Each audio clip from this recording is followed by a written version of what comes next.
Metcalf from the Arizona Republic. You didn't seem real rusty out there. I mean, it seemed like you just were right into it. I noticed you were shooting real well before the game. How did it just feel out coming back to you? Yeah, I was just excited to get back out there and, get back in the rhythm. And, when you come back from a big layoff, it can either go one way where you're really rusty and you're kind of out of sorts. But like I said, the last 2 weeks I've been ramping up. I've been, practicing. I've been doing the 5-on-0. I've been watching. So I kind of felt like I was just dropped right in. And the things that were working for us early in the year kind of just fell back into place. So, it was a good win. Still a lot of things to improve on, which is good. Also, when the third quarter, late in the second quarter and into the third quarter, when it was still close, a tie game and whatnot, there were a couple of timeouts in there, and you guys came right out of the timeout and ran some nice plays and included some real nice passing from you. Do you remember anything specifically? There was like a break, a run out where you hit Turner. Mm-hmm. And there was another play late in the second quarter where Skylar passed to you and you passed to BG. Just stuff like that makes a big difference having you on the floor. Yeah, it's those are actions that they're hard to guard, especially when you have three scorers, three people that they really have to concentrate on. And those are the things we need to get to a little bit more. I think we've seen them in stretches, and if we can get to those actions a little bit more, like you said, the handoff to Skylar.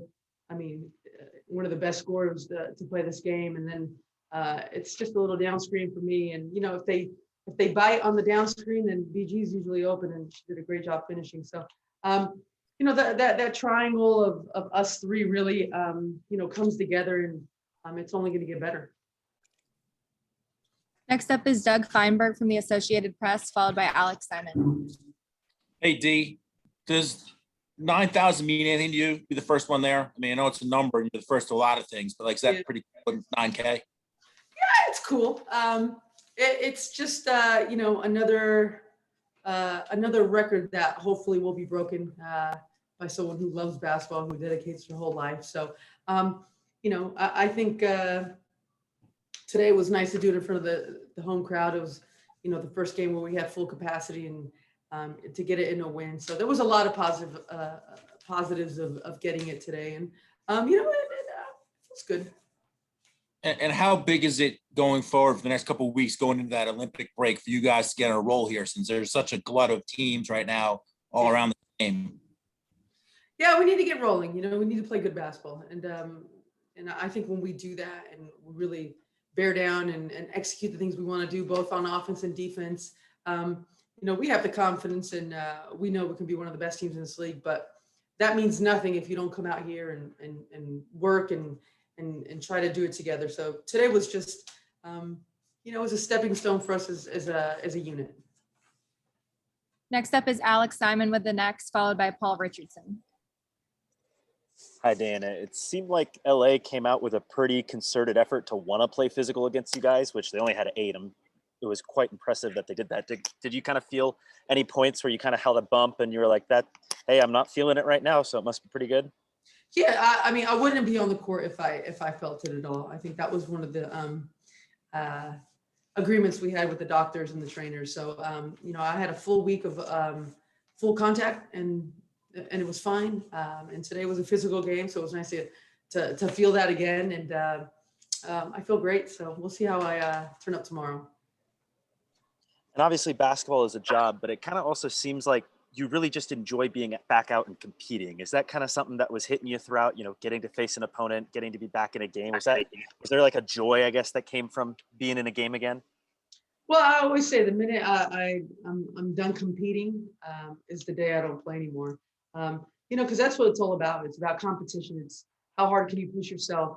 How much on the court can you do to help your team? And, I still relish that in any capacity. So, that fire's still burning down there, and I really enjoy this team. I think we look around the locker room, we have a lot of great pieces, and I'm telling you, we've gone through a little rough stretch, but we don't want to peak too early.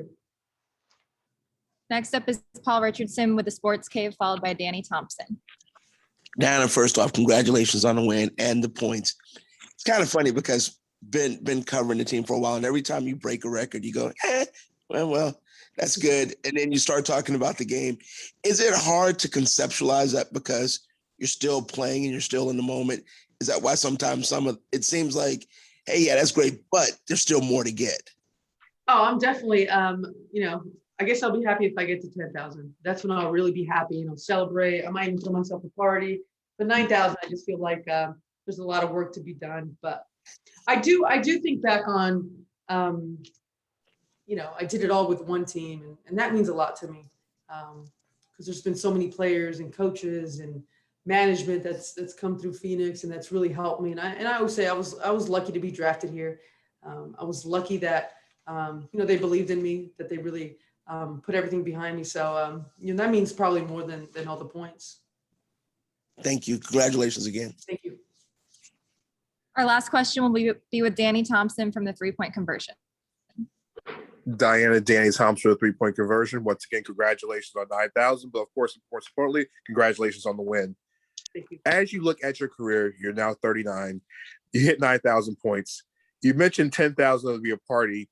Do you feel like you're going to continue to keep playing until you get to that 10,000 mark? I mean, that won't be my driving force to play. I think if you ask anyone who's been in the game for a long time, you'll hit milestones. And those are just markers of, I think the time and the effort that you put in it. But I feel good. Obviously, I've had these little injuries that have kind of set me back, and they're frustrating. And we know how short the WNBA season is. And how, a minor injury in a regular season can really put you back in the WNBA season. So that's been frustrating, but, I'm looking forward to the next couple of weeks. Hopefully we can get on a roll, and then Tokyo. Those are the two things that I'm really focused on.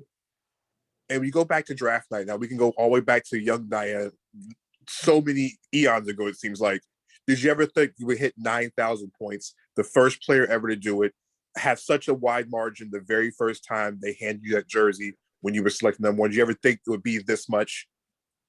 I really didn't. I never, for one, I wasn't really that much of a scorer in college. I think, my senior year, I averaged like 15 points. Like that wasn't I think the basis of my game. And I think somewhat it still isn't. So to score that many points is just, I guess, a tribute to the systems that I've played in. And sometimes you just have to do it in sheer will to try to win a game. But, it's a lot of years. And like I said, I'm just really lucky that I get to do it all for one team and one jersey. All right. Congrats. And thanks for the time, Diana. Thank you, guys.